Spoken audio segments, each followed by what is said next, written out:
जगाचा पोशिंदा हा शेतकरी आहे आणि त्या शेतकऱ्यावर आज भयानक संकट आलेलं आहे।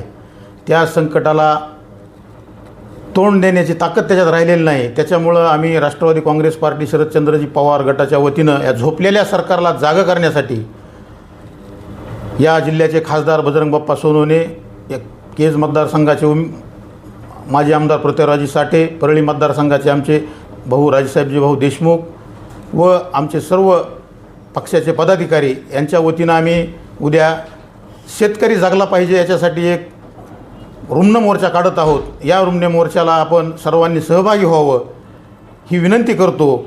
आणि एक सांगतो की शेतकऱ्याच्या सध्या असं झालं की विहिरी ज्या आहेत त्या पूर्ण बुजून गेल्यात, याच्याकडे कुणाचंही लक्ष नाही।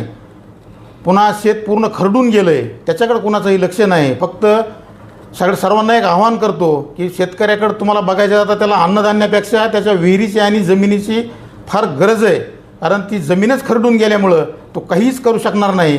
त्याच्यामुळं उद्याच्या मोर्चामध्ये एक आपला पोशिंद्यासाठी प्रत्येकानं कुठल्याही पक्ष जात पात नाही पाहता सर्वांनी उद्याच्या मोर्चात सहभागी व्हावे हे असं मी आवाहन करतो।